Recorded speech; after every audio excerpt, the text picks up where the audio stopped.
Welcome to The Explainer. Today we're unpacking a workflow upgrade that might just completely rewire how you build software. If you're a developer, or maybe you consider yourself a vibe coder who orchestrates applications using AI, well, this one is absolutely tailor-made for you. We're drawing from some fantastic best practice research out of the Troiana AI Hub, looking specifically at a Level 2 context engineering technique. Now, I just love that term, context engineering, because it's not just about basic prompting, right? It's about structuring your interaction with AI to guarantee high-quality, reliable output. And the specific technique we're mastering today is asking for tests alongside the code. Let's get right into it. Okay, let's dive into this by being completely honest with ourselves. How often do you just eyeball AI-generated code? You type a prompt, the AI spits out this elegant-looking block of code in seconds, and you read through it. The variable names make sense, the logic kind of seems to flow, the syntax is perfectly highlighted, it looks great, right? So you copy it, paste it into your project, and move on.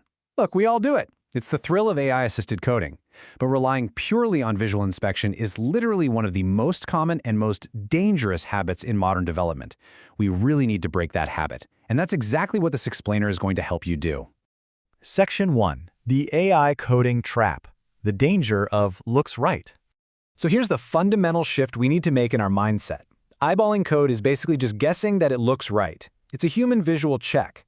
What we actually need is code that is proven right through mathematical, execution-based verification. See, when an AI generates code, it doesn't hesitate. It presents its solution with absolute, unwavering confidence. But human beings are notoriously bad at mentally compiling code, especially when reading someone else's code, or, a machine's code. What visually seems fine often hides deep structural flaws. The goal of our workflow shouldn't be to get code that just looks like it'll work. The goal is to bridge that dangerous gap and demand code that is proven to work before we ever rely on it. To understand why this is so absolutely crucial, we have to look at how AI actually makes mistakes.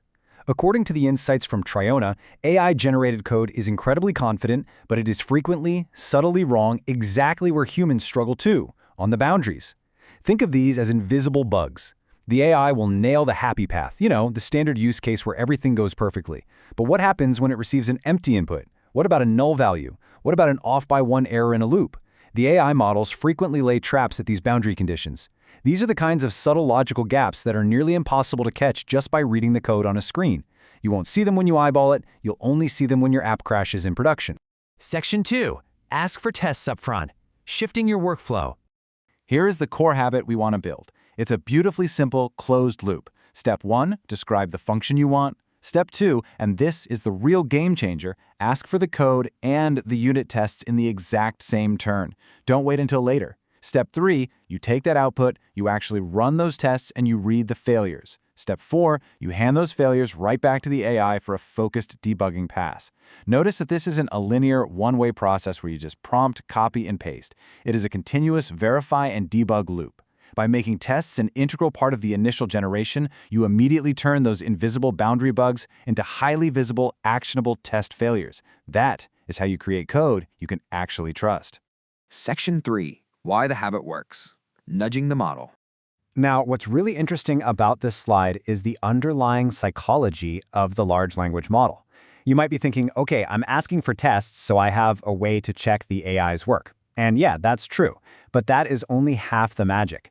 When you explicitly ask for unit tests and specifically ask it to include edge cases in the exact same prompt as the implementation, you are actively nudging the model's context window.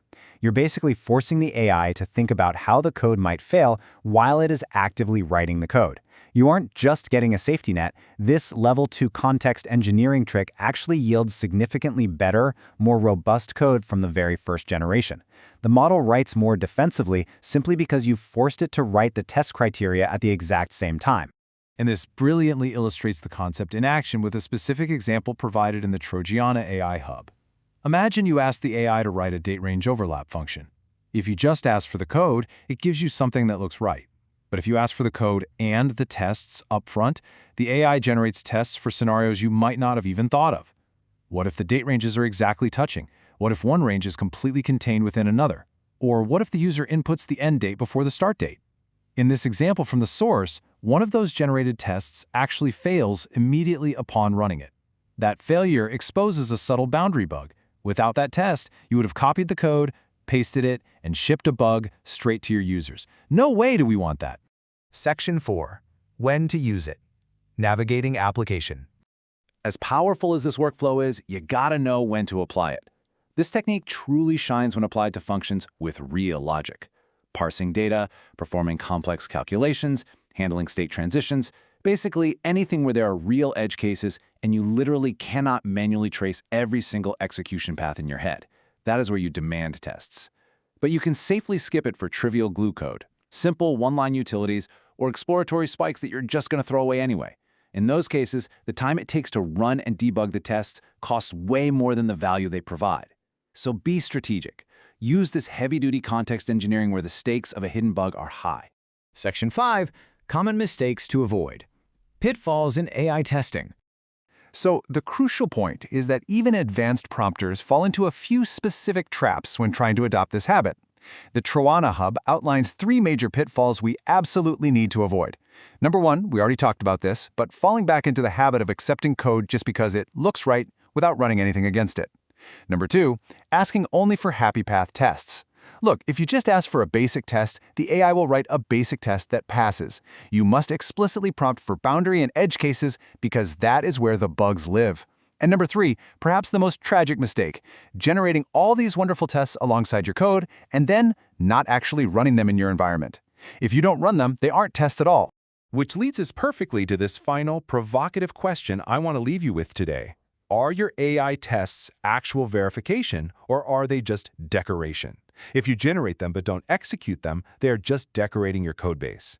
The whole point of the ask for tests alongside the code habit is to transform your workflow from blind trust into proven verification.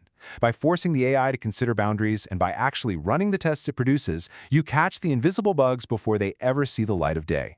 I highly encourage you to try this level 2 context engineering trick the very next time you sit down to write code with AI. It will completely change how you build software.